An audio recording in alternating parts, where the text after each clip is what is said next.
Okay, tried to back out of shield there. Okay, that kind of worked. Oh. Okay. Tried to do it to him. Oh. No, the last hit. So you'll notice too, like during this game, I had an opening combo that did around 30, then I got an extra up air, then I had a ledge trap situation, and after that it kind of spiraled, but I didn't have to approach you. Whether or not I did or not, I didn't have to, right? I see, gotcha. So those opening combos are so important, even if it's simple, right? Because you got like a nair, and then you got like 1 or 2 hits of another nair, and I think you did around like 15%. It's like, okay, as far as neutral goes, you'd won neutral twice, but then I got one down tilt up air, and I did 30. And although you won neutral twice and I only won it once, I was still winning after it was all said and done, right? Yeah, you still got the stock, yeah. Nair? Oh no. Ah, why? I thought you were gonna nair from the ledge. Okay. So right there, if you just went for forward tilt 1, I would have died, right? That's one thing too. I haven't seen you really go for is just forward tilt. Like that. Yep. Yeah, yeah, I got you. So right now, I think you're doing okay with like neutral stuff, but it's more so that when I get to death percent, you're not switching gears as far as your mindset to say, okay, it's time to stop going for combos or just winning neutral with single hits. They're gonna give me situations. I gotta get a kill I'm move. gonna go for the blow. Gotcha. Yeah. Whether it's an up air, back air, smash attack, up, you get a shield, right? Why I do that? Forward tilt 1, just something. Yeah. Oh. Flicking that stick. Ah. Ah. I'm so good. B button to win. That's it. Just sit by the ledge. Beat. Yeah. Yeah. Yeah. As far as ledge trapping goes, he has decent ledge trapping with magic. As far as like if I just get to be standing in the right spot with like thunder and stuff like that, then yes, it can 2-frame and all that good stuff. So maintaining advantage state does not necessarily mean maintaining consistent pressure or overly aggressive pressure. Advantage state basically means if you have a lead and stage control, that's all you need as far as advantage, right? If I'm constantly trying to land, but you're not actually hitting me until it's time to actually get that hit, that's still advantage state. If you're standing right here, for example, and I'm constantly recovering, but you're basically watching me recover and I have to go all the way up and like get back to the ledge every single time, you still have advantage state. Giving up advantage state can come with some rewards in some cases. As far as giving up advantage, let's say if I'm recovering, if you run off stage and go like this, trying to hit me into the stage, if you hit me and I miss my tech, then yes, you gave up advantage, but you also hit me and potentially killed me, right? Right. But if you miss, or if I do get my tech and I get back on stage, now you're gonna get ledge trapped, and you gave up advantage for that. Right. And I see a lot of people like kind of not even just go for that. I guess until they know for sure they can get it. But for the most part, like some pros I'll see, they'll just like wait for their opponent to kind of come back to ledge instead of just going off trying to chase them and get something that they probably, might not get, but there's a chance they could get it. So yeah, this basically just turns into risk management overall, where I feel like a lot of players that are not confident in their ledge trapping are the ones that end up going off stage because they think, well, they're going to get back on stage for free anyways. I might as well try and kill them while I have a chance. Right. So that makes sense. Yeah. Here's the thing though. If you do happen to go off stage and you catch someone's jump or you get the gimp or a back air or whatever, and you kill them at like 55, then that's worth going for, right? If you're going to make that read and you're actually successful.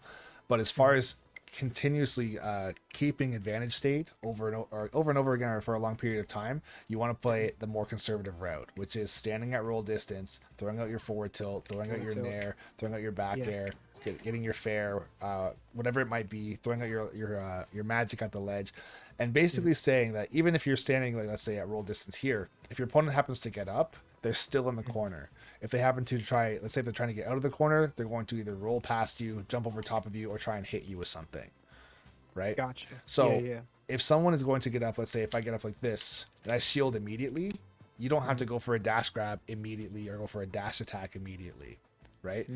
Rather than doing that, you can space your nair, space your forward tilt, space your jab in front of me, right? Yeah. And make keep pressure in that regard, right? So the Yeah, constant that's pressure in that definitely regard is something I ledge try trapping. to like stop doing as well as dashing into dash attacking someone's shield. Mhm. That's also something I'm trying to like stop because that's like such a good way to get punished. Yeah, And of course, you know, I've learned the hard way. So yeah, and here's the thing: like dash attack, it does cross up on shield, but Mhm. still, it's. I'm not sure exactly how safe it is on shield, but it's not that safe on shield. I feel like if you Mhm. don't cross up, you're in huge trouble, and if you do cross up, you can still get potentially back air out of shield, or if someone has like a Mhm. big up B out of shield, they can still probably catch you. Yeah, So yeah. as Like far another as like Sora, they could definitely like get me with that. yeah, they can get this, they can get up B out of shield too, right? Hmm. Hmm. As far as when you should or shouldn't be dash attacking, if someone's just dashing back and forth, or let's say coming down with an attack, let's say I'm coming down with like nair into like a down tilt. If you know my down tilt is coming, your foot is disjointed on dash attack, right? So you can go through that, or you can actually catch the end of my down tilt as well, since it has a decent amount of lag, right? It's gonna I be see, a whiff gotcha. punishing move. I would not use dash attack as an approach option.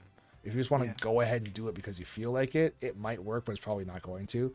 You're better off Mm. waiting for someone to miss something first. So if I go like this and miss, you can go for a dash Mm. attack, right? Or if I go Yeah, like this, if yeah. I miss my own dash attack, then you can dash attack me, right? I see. So more so use his dash attack as a like punish, Yeah. rather than something. Yeah, that just. Yeah, I see what you're saying. Like just run up and down tilt is a much better option, especially if like they shield. So down tilt, unfortunately, like it's okay, but it's still a whiff punishing Still move. not that. I see. The reason Gotcha. why is it's frame 9, which is decently fast, but it's minus 15, right? Oh, So it's okay. really unsafe on shield.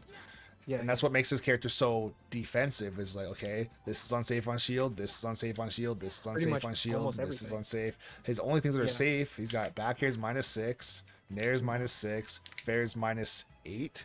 I think up air might be -5, but you're not really gonna do falling up air like that. Like you can, but it's also going to be a whiff punish. If you just jump in super floaty and try and come down with like a falling up air like that, you're gonna get forward tilted or up Yeah. smashed or naired or something before it comes out. So I wouldn't go Yeah. for this, right? Yeah. A lot of if you want to use for up air, you could go for something like this, right? Try and get close and Mhm. poke like that. Mhm. Besides that, same thing with like back air. You can do rising back air like this. It's going to be a poke once again. If you come down with a back air like this, I think you can get that into an instant dash attack, and it will work. I would still try and condition somebody's shield like with my safer aerials as well. So if I'm going to come down with like a nair or a back air or something like that, I'm going to space outside of someone's shield to see what they do. If I hit your shield with a back air, do you instantly try and grab? Do you try and nair out a shield immediately? Do you up B out a shield? Do you stay in shield, or do you like roll or spot dodge or something? I'm going to use that information into the future to say, let's say you try and grab. So let's say I come down like this and I hit your shield Yeah. with good spacing, and you try and Yeah. grab, right? So if you try and grab, if you miss that grab right after, I'm either going to grab you, or I'm going to go for an F smash, or I'm going to turn around and go for a down tilt, up air, some sort of combo depending on your percent.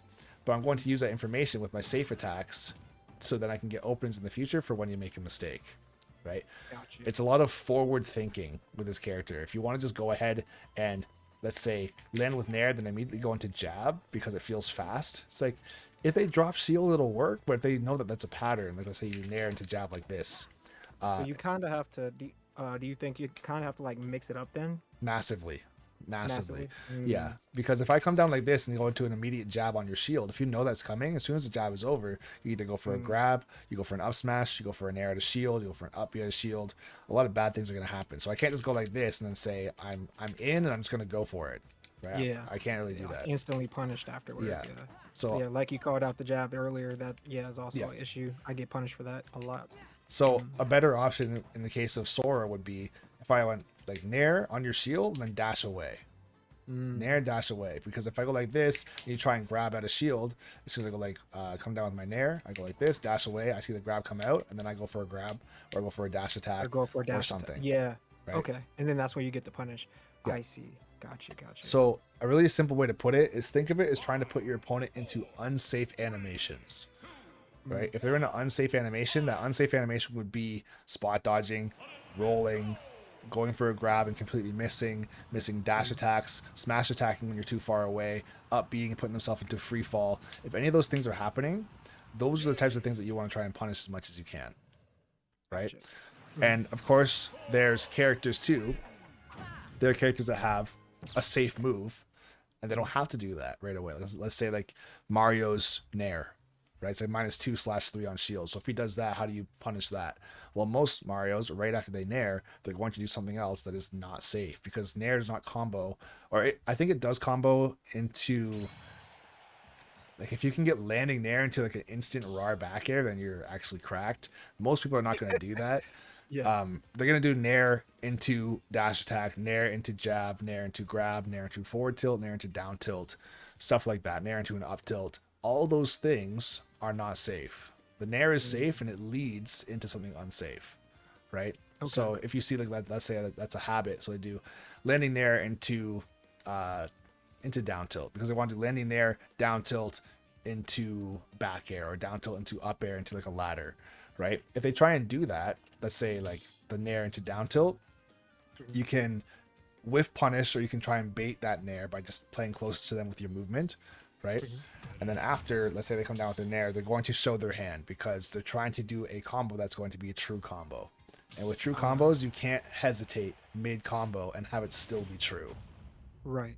Right? So if you see them land Nair down tilt, it's like, okay, he wants to get Nair down tilt.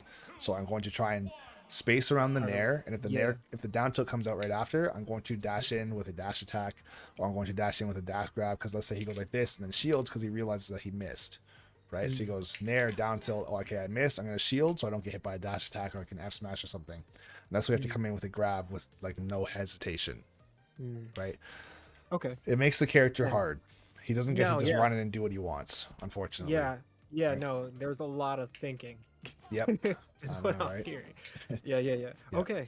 Gotcha. It's definitely not impossible, and the more you do it, the more you'll see patterns within, not even like from character to character, but just like as a whole. It's like, oh, someone missed an aerial, probably gonna throw out a tilt right after to cover the tracks, or like get a combo starter. If I dash in and I go for a grab immediately because I shouldn't be able to grab their Nair, I'm gonna run into their down tilt.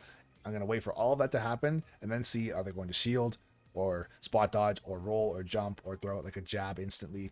All these things can be punished, right? So you gotta do a lot of waiting. A lot of waiting, a lot of bait and punishing. Gotcha. Yep. Okay. All right, let's do this. Fight to the death. Let's do it.